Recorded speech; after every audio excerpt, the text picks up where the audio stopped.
Welcome friends. Today we learn our General Science 6th standards second lesson, The Living World.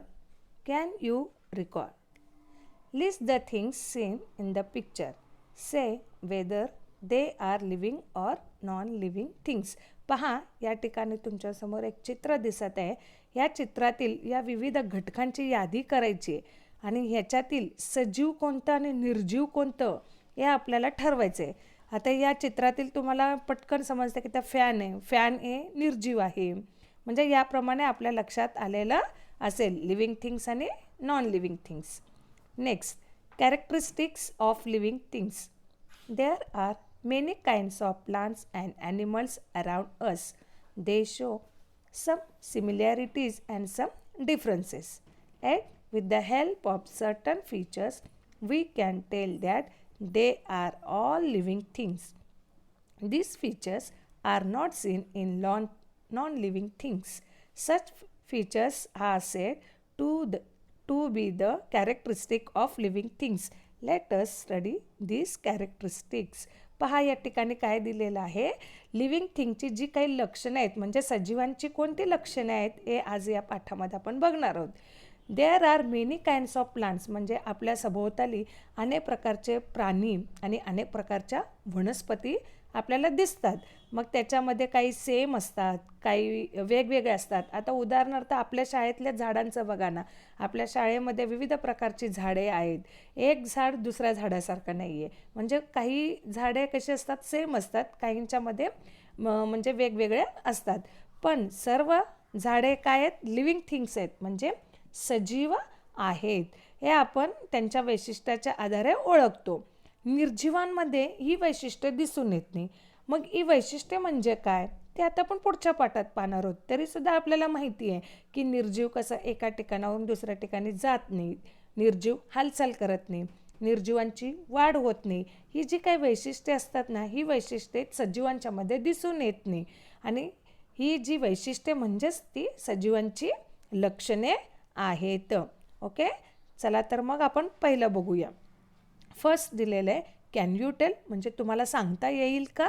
What difference do we see between the young ones and the adults in the picture. म्हणजे इथं खाली एक चित्र दिलेलं आहे. या चित्रामधील लहान लहान पिल्ले आहेत आणि मोठी माणसे आहेत, काही म्हातारे पण आहेत. या सर्वांच्यामध्ये तुम्हाला एकसारखेपणा दिसतो का, त्यांच्यामध्ये फरक दिसून येतं हे आपल्याला पाहायचं आहे. ग्रोथ म्हणजे वाढ. A baby grows up to become an adult person, woman or man. During the period of its growth, the baby gains in height, weight and strength. In the same manner, all animals grow into adults in a certain period. Generally, humans require 18 to 21 years for this growth.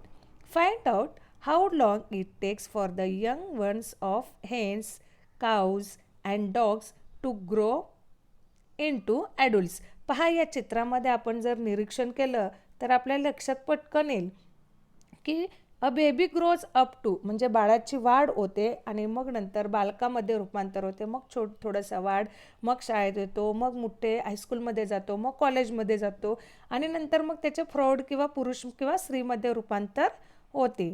या काळामध्ये म्हणजे during दिस period या काळामध्ये त्यांची उंची, height, weight and strength म्हणजे उंची, वजन आणि ताकद या सर्वांच्यामध्ये वाढ होत असते. ह्या सर्व प्राण्यांची अशी वाढ होऊन ते प्रौढ होण्यासाठी काही ठराविक वेळ लागतो. उदाहरणार्थ आज जन्मलं, उद्या 3-4 दिवसामध्ये बाळ लगेच रांगू शकत नाही किंवा बसू शकत नाही किंवा चालू शकत नाही. त्याला काहीसा वेळ लागतो म्हणजे काही कालावधी लागतो. अशा प्रकारे मानवाच्या या सर्व प्रकारच्या वाढीसाठी साधारणपणे 18 to 21 इयर्स म्हणजे 18 ते 21 वर्ष लागतात. Find out how long it takes for the young ones of hens. Hens म्हटलेलं आहे म्हणजे पहा याप्रमाणे कोंबडी असू दे, मग गाय असू दे, कुत्रा असू दे, यांची जी पिल्ले आहेत ही पिल्ले थोडीशी मोठी होण्यासाठी किती कालावधी लागतो हे आपल्याला माहिती मिळवायचे. पण आपल्या लक्षात म्हणजे आपण आजूबाजूला पाहतो जसं लहान बाळ 1 वर्षानंतर, मग 2 वर्षानंतर थोडं मोठं होत जातो. परंतु आपल्या घरात जर कुत्र्याने लहान पिल्लाला जन्म दिला किंवा मांजरीचं पिल्लू जर तुम्ही पाहिलं तर त्यांच्यामध्ये झपाट्याने वाढ दिसून येते. त्यामाने मानवामध्ये त्याची जी वाढ असते ती वाढ ठराविक कालावधीपर्यंत असते. ट्राय दिस.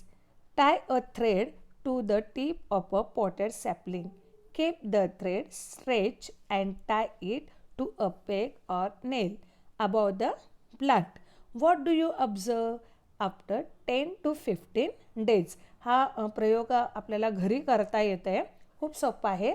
आपल्या कुंडीमध्ये लावलेल्या एखाद्या रोपट्याच्या टोकाशी, एकदम कोपऱ्याला टोकाशी दोरा बांधायचं आणि तो सरळ वर एका बाजूला कुंटीला किंवा खिळ्याला असं घट्ट बांधायचं आणि 10 ते 15 दिवसानंतर त्याचं निरीक्षण करायचं.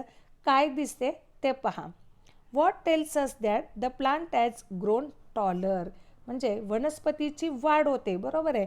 मग ही जी वाढ आहे ती कशामुळे झाली हे आपल्या लक्षात येते का? In all plants it is mainly the width and height of the stem that grows. As they grow some plants develop branches while others do not.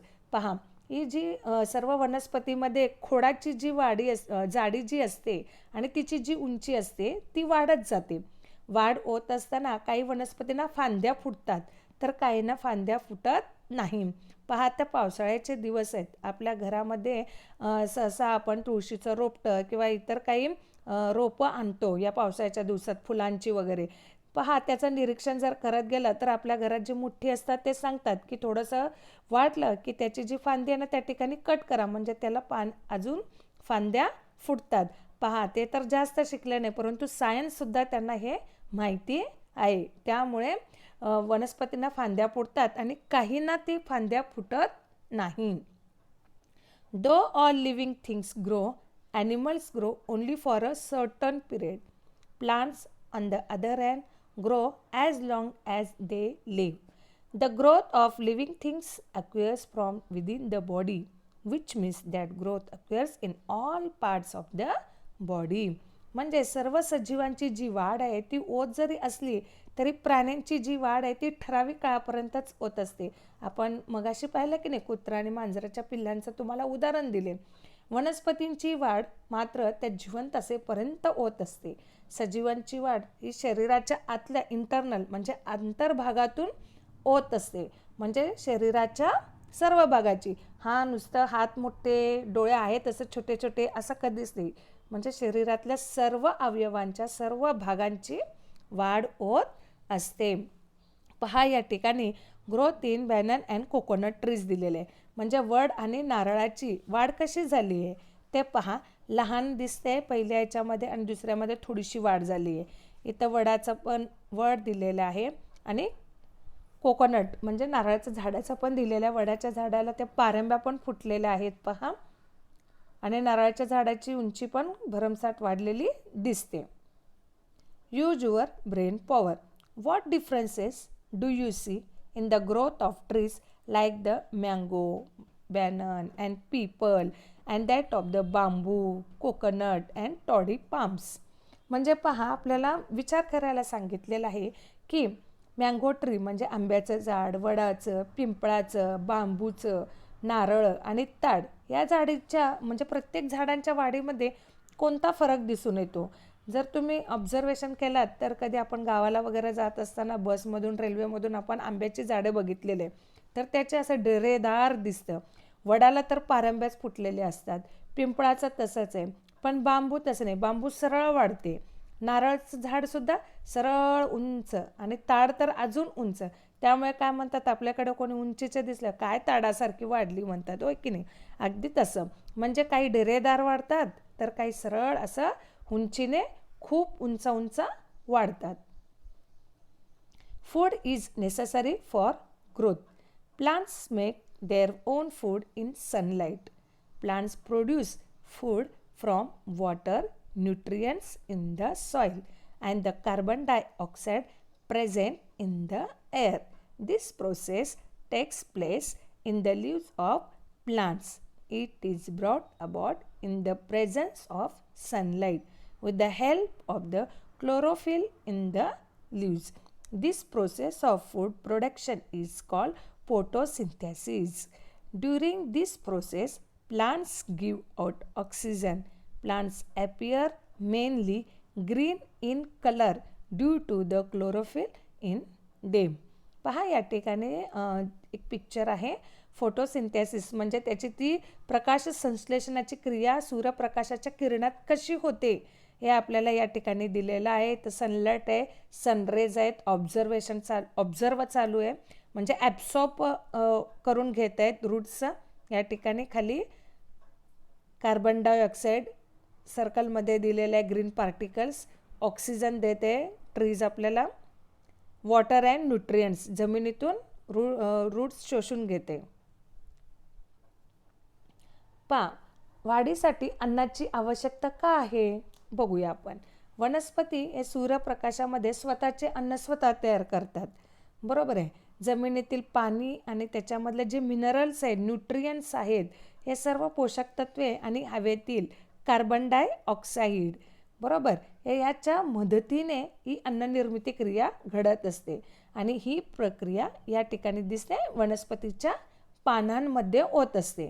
मग ह्या पानांमध्ये जी हरितद्रव्ये असतात त्या हरितद्रव्याच्या मदतीने सूर्यप्रकाशातल्या सूर्यकिरणांच्या मदतीने ही प्रक्रिया होत असते. आणि अशा प्रकारे या प्लांट्समध्ये म्हणजे वनस्पतीमध्ये अन्ननिर्मिती म्हणजे अन्न तयार करण्याची क्रिया घडत असते. आणि या क्रियालाच प्रकाश संश्लेषण म्हणजे फोटोसिंथेसिस असे म्हणतात. आणि ह्या क्रियेमध्ये पहा या ठिकाणी ॲरो दाखवलेला ऑक्सिजन बाहेर आहे. म्हणजे या क्रियेमध्ये वनस्पती ऑक्सिजन बाहेर टाकतात आणि वनस्पतीमधील या हरितद्रव्यामुळे म्हणजे क्लोरोफिलमुळेच त्या आपल्याला पाने नेहमी ग्रीन रंगाचे दिसतात म्हणजे हिरव्या रंगाचे दिसतात. Next, intake of food by animals. पहा प्रत्येकाचं प्राण्यांचे ते अन्न कसे खातात म्हणजे अन्न ग्रहण कसे करतात. पहा पहिल्या चित्रामध्ये वेगळं आहे, सेकंडमध्ये पण वेगळं आहे, थर्डमध्ये वेगळं आहे. या ठिकाणी फोर्थ हॉर्स पण दाखवलेला आहे. टायगरचं वेगळं आहे, हेन्सचं वेगळे आहेत.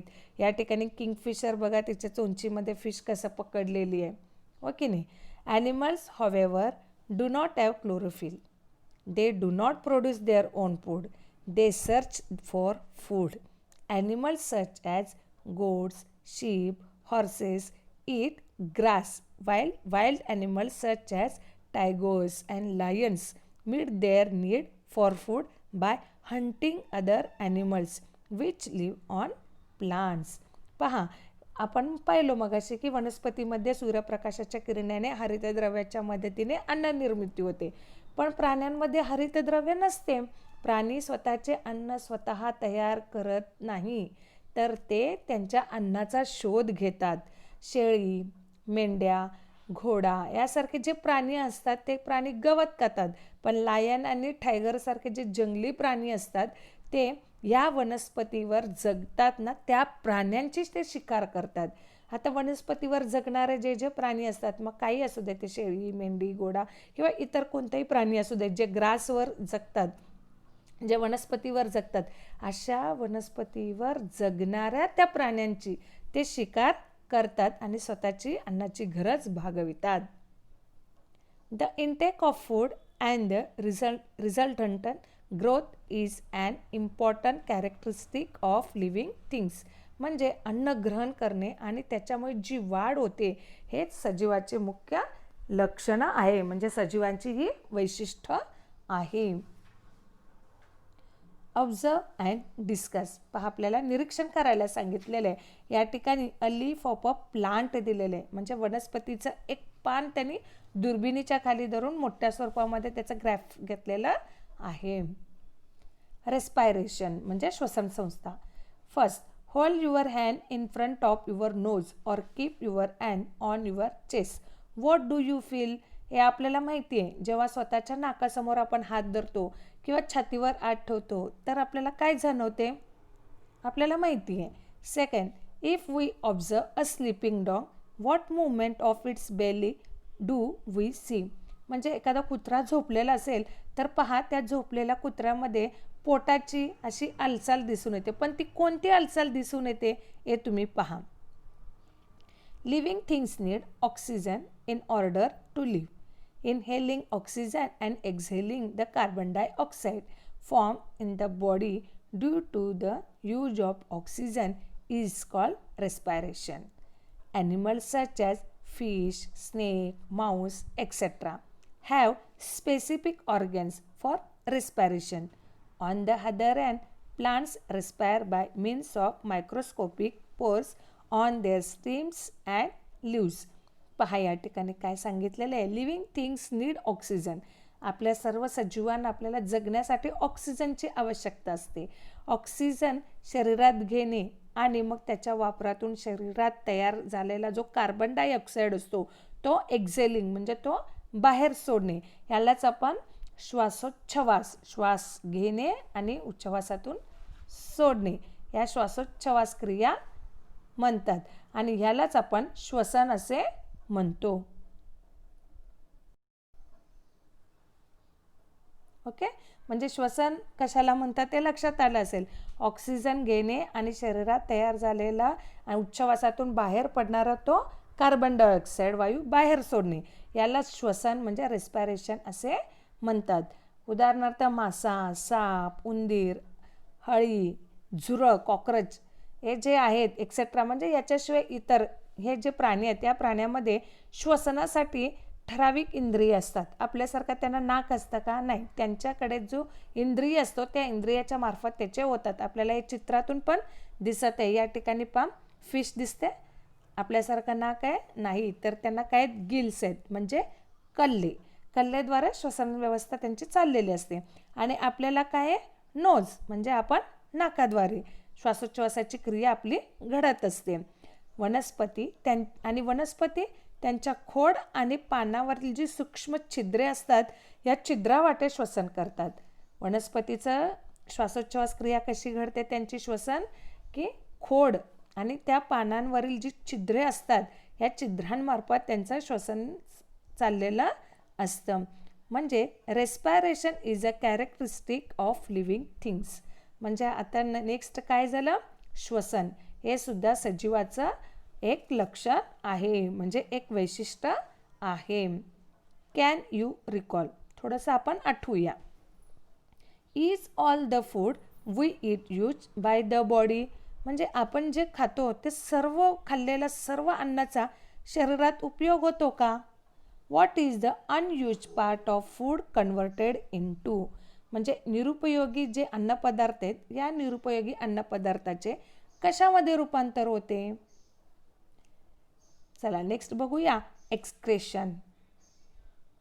Waste substances are form during the many processes that take place in the bodies of animals.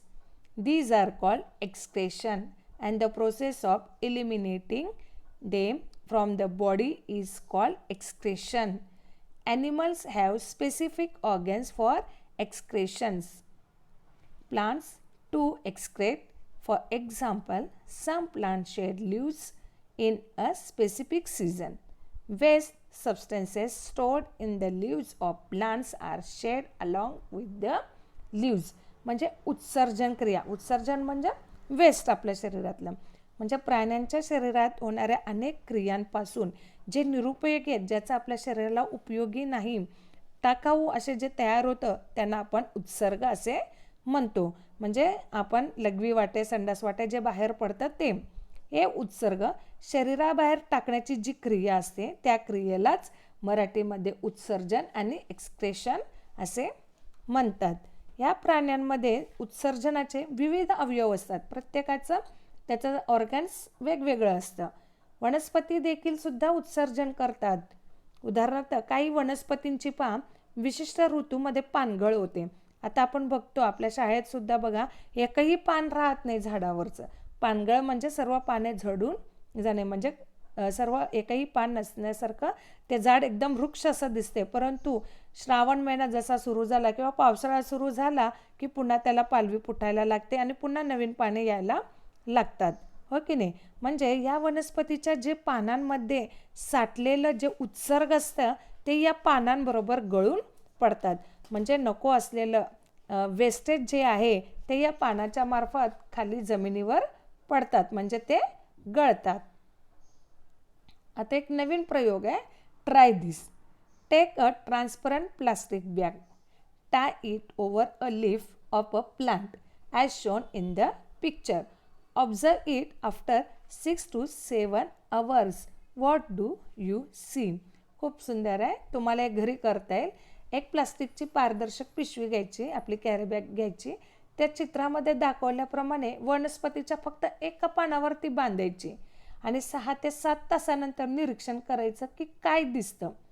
Droplets of water collect on the inside of the bag. It means that plants excrete water in the form of vapour. म्हणजे पहा, पिशवीच्या आतील बाजूस ना काही पाण्याचे थेंब जमा झालेले दिसतात. म्हणजे वनस्पती हे बाष्परूपाने सुद्धा पाण्याचे उत्सर्जन करतात. वेपर म्हणजे बाष्परूपामध्ये पाण्याचे उत्सर्जन करतात.